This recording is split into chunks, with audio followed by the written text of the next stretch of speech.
रानो चिड़िया के घर से थोड़ी दूर एक अमीर पक्षियों का घर था, जहाँ रानो काम करके अपना गुजारा करती थी।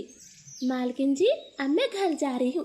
आपका गर्म दूध मैंने टेबल पर रख दिया है, सोने से पहले याद करके पी लेना। रानो, मैंने कितनी बार कहा है, मुझे मालकिन मत बोला करो, अच्छा नहीं लगता, और तुम तो मेरी छोटी बहन जैसी हो। ठीक है, तो अब से मैं आपको दीदी बोला करूँगी। हाँ, ये ठीक है। अब ये फल की टोकरी उठा और अपने घर ले जा। लेकिन दीदी, ये फल तो बहुत महंगे हैं और आप सारे ही मुझे दे रही हो। रानो, मैं बाजार से तेरे लिए भी फल लेकर आई हूँ, और तू माँ बनने वाली है। तेरा ये पहला बच्चा है, तू अच्छे से खा पी, कोई चिंता मत कर। दीदी जी, आप कितनी अच्छी हो, मेरा कितना ख्याल करती हो। आप जैसा बड़ा दिल वाला हर कोई पक्षी नहीं होता। आप हमेशा खुश रहें। फिर रानो फलों की टोकरी उठाती है और अपने घर की तरफ चली जाती। रानो का पति मजदूरी करने वाला पक्षी था, वो तो जी भर के शराब भी पिया करता। अरे वाह, फल! मैं कुछ खाने को ही ढूंढ रहा था, जल्दी से फल इधर दो। टुन्नू जी, आप ये फल खा ले, मगर बाहर लेकर मत जाना। क्यों रानो, बाहर मेरे दोस्त बैठे हैं, मैं तो सारे फल लेकर जाऊंगा। ऐसे बोलकर टुन्नू चिड़ा पूरी फलों की टोकरी उठाता है और अपने शराबी दोस्तों के सामने रख देता। वो तो नशे में धुत नशेड़ी सारे फल खा जाते हैं, रानो के लिए एक भी नहीं छोड़ते। रानो बेचारी करती तो क्या करती, और ऐसे ही समय बीतता गया।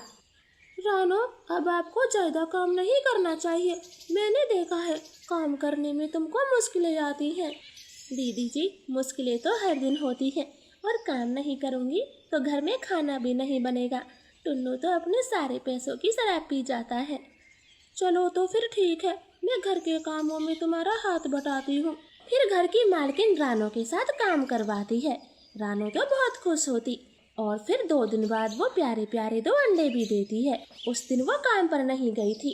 तब मालकिन का पति मालकिन से कुछ कहता है। मेरी बात कान खोल कर सुन लो, हमारी शादी को 5 साल हो गए हैं और तुम्हें एक भी बच्चा ना हुआ। देखो, मेरी माँ ने मेरे लिए लड़की पक्षी पसंद कर ली है, और बहुत जल्द वो मेरी दूसरी शादी करा देंगे। पति जी, इसमें मेरा कोई दोष नहीं है, जब ऊपर वाला चाहेगा तब हमें औलाद होगी, तब तक तो इंतजार ही करना होगा। नहीं नहीं, मैं कुछ नहीं सुनना चाहता, अगले हफ्ते मेरी माँ घर आ रही है। ऐसे ऐसे मालकिन चिड़िया बहुत दुखी हो जाती है। उसे जैसे ही पता चलता है कि रानो ने 2 अंडे दिए, वो तुरंत उसके घर पहुंच जाती है। दीदी जी, आप हमारे घर आई बहुत बड़ी बात है। ये देखो, मेरे प्यारे प्यारे 2 अंडे हुए हैं।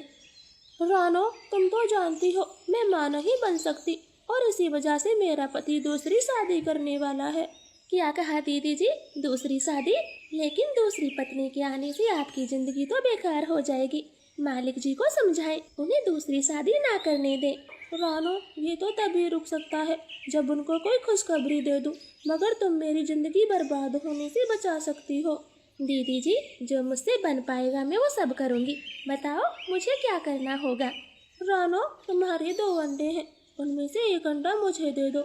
मैं ये बात किसी को नहीं बताऊंगी, और आपके बच्चे को जान से भी ज्यादा प्यार करूंगी। रानो थोड़ी देर के लिए तो चुप पड़ जाती है। तभी बाहर से रानो का पति आता है और कहने लगता, ले जाओ, मेरा एक बच्चा अपने साथ ले जाओ, मगर मैं पूरे 30,000 रुपये लूँगा। मैं 30,000 की जगह पूरे 50,000 दूंगी, बस ये अंडा मेरी झोली में डाल दो। रानो, मेरी पूरी जिंदगी का सवाल है, प्लीज तुम ना करना। ठीक है दीदी जी, आप मेरा 1 अंडा ले जाए, मुझे आप पर पूरा विश्वास है। मेरा बच्चा आपके घर में सुरक्षित रहेगा, और आप इसे एक बेहतर जिंदगी दे पाओगी। मुझे पैसों से भी कोई मतलब नहीं है। ऐसे वो अमीर चिड़िया रानो का 1 अंडा ले जाती है। वो टुन्नू को पूरे 50,000 रुपये देती और अपने पति से झूठ बोल देती। उसे तो यकीन भी हो जाता है। देखो पति जी, ऊपर वाले ने हमारी सुन ली, हमें एक बच्चा दे दिया। हाँ, अब मैं दूसरी शादी नहीं करूँगा, मेरा प्यारा बच्चा। ऐसे अमीर चिड़िया की जिंदगी रानो की वजह से बच जाती है। कुछ दिनों बाद अंडा टूट जाता तो उससे प्यारा सा एक बेटा चिड़ा बाहर निकलता है। रानो उसे देखकर बहुत खुश होती है। बिल्कुल अपने पापा पर क्या है, वही नक्शा, वही कलर। टुन्नू देखते तो वो कितना खुश होते।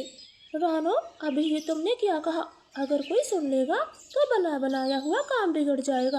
एक बात हमेशा याद रखना, तुम इस घर की नौकरानी हो और ये बच्चा मेरा है। ठीक है दीदी जी, मैं आगे से ध्यान रखूंगी, मुझसे गलती हो गई। रानो उदास हो जाती है। घर जाकर वो देखती है कि उसके घोंसले में एक सुंदर सी चिड़िया बैठी थी। मम्मा आप आ गई, मैंने कितना इंतजार किया आपका। बहुत सुंदर है मेरी बेटी। टुन्नू जी, इसका क्या नाम रखें? मैंने तो गुड़िया सोचा है। बहुत अच्छा नाम है। हाँ, हमारी बेटी का नाम गुड़िया होगा। मम्मा पापा, मुझे थोड़ा थोड़ा याद है, हम 2 अंडे थे मगर एक कहाँ गया? नहीं गुड़िया बेटी, आप एक ही हो, हमारा दूसरा अंडा नहीं था। ऐसे दिन गुजरते गए, दोनों बच्चे बड़े होते रहे। एक दिन चिड़िया का बेटा बहुत बीमार हो जाता है, उसे तेज बुखार हो गया था। रानो, मैं कुछ जरूरी काम से बाहर जा रही हूँ, बच्चे का ख्याल रखना। दीदी जी, मुन्ने को बहुत तेज बुखार है, फिर आप ऐसी हालत में कहाँ जा रही हो? दराज में बुखार की दवाई रखी है, वही दे दो। इतना कहकर अमीर चिड़िया घर से चली जाती है। रानो चिड़िया अपने बेटे को दवाई पिलाती है और उसके सर पर ठंडे पानी की पट्टियां रख। शाम होने तक भी अमीर चिड़िया घर नहीं आती। ये देखकर रानो का दिल बहुत चिंता में पड़ जाता है। मेरे बेटे को कितना बुखार है, एक माँ कभी अपने बच्चे को ऐसे छोड़कर नहीं जाएगी। मुझसे कहीं ना कहीं तो बहुत बड़ी गलती हो गई है। अब मुझे मेरा बेटा वापस लेना होगा, मुझे मेरा बेटा चाहिए। फिर देर रात को अमीर चिड़िया घर आती है। रानो, तुम अभी घर नहीं गई? नहीं दीदी जी, मुन्ने को तेज बुखार था, इसलिए मैं नहीं गई। ठीक है, कब जाओ तो। दीदी जी, मुझे मेरा बेटा दे दो। ये क्या बोल रही हो, कुछ होश भी है? हाँ दीदी, अब मैं होश में हूँ और अपना बच्चा वापस लेना चाहती हूँ। मैं अपने बच्चे को खुद पालूंगी। अब मेरे पति के आने का समय हो गया है, तुम घर जाओ, मैं कल तुमसे बात करती हूँ। ऐसे रानो चिड़िया अपने घर आ जाती है। अगली सुबह अमीर चिड़िया रानो के घर पहुँच जाती है। रानो, आज से तुम्हें काम पर आने की कोई जरूरत नहीं, मैं यही कहने आई हूँ। ठीक है, मैं नहीं आऊंगी, अब मेरा बच्चा मुझे दे दो। रानो, अब वो मेरा बच्चा है, तेरा उससे कोई नाता नहीं, और आज के बाद मेरे घर के आसपास भी मत दिखना, मैं किसी और काम वाले को रखूंगी। इतना बोलकर अमीर चिड़िया वहाँ से चली जाती है। तब गुड़िया बोलती है, मम्मा मुझे सब याद है, हम 2 भाई बहन थे, मेरा भाई कहाँ है? गुड़िया बेटी, तुम्हारे शराबी पिता ने एक अंडे को बेच दिया था, मगर अब मुझे मेरा बच्चा चाहिए। मैं कुछ ना कुछ जरूर करूँगी और मैं उसे लेके ही रहूँगी। फिर रानो अमीर चिड़िया की सास के जंगल चली जाती है और सब कुछ मम्मा सास को बता देती है। माँ जी, मुझसे गलती हो गई, मेरा बच्चा मुझे दिलवा दे, मैं आपकी सदा आभारी रहूंगी, एहसान कभी नहीं भूलूंगी। देख चिड़िया, किया तो तूने भी गलत है, तुझे भी सजा मिलनी चाहिए, पर एक माँ की ममता को मैं रोते हुए नहीं देख सकती। तेरा बच्चा दिलवा दूंगी, अब तो चल जल्दी से। फिर उसी वक्त मम्मा सास शहर आती है और अपनी बहू से कहती है, बहू, मुझे सब पता है, ये बेटा तेरा नहीं है, नौकरानी रानो चिड़िया का है। अब इसका बेटा वापस कर, वरना ठीक नहीं होगा। घर की मालकिन अपनी सास से बहुत डरती थी। वो तुरंत ही रानो का बेटा वापस करती है। रानो तो खुशी खुशी अपने बेटे को लेकर घर आ जाती है। हम अनाथ आश्रम से बच्चा ले आएंगे, अब आगे से ऐसी गलती कभी ना करना। अगर उसका ध्यान रखती तो चिड़िया कभी उसे वापस ना लेती। हाँ माँ जी, कहीं मेरे व्यवहार में कमी हो गई थी और तभी चिड़िया अपना बेटा ले गई, लेकिन अब मैं ऐसा नहीं करूँगी। मम्मा, भाई आ गया, मेरा भाई आ गया। मम्मा पापा, मेरी बहन, आप यहाँ हो, वहाँ तो कोई नहीं था।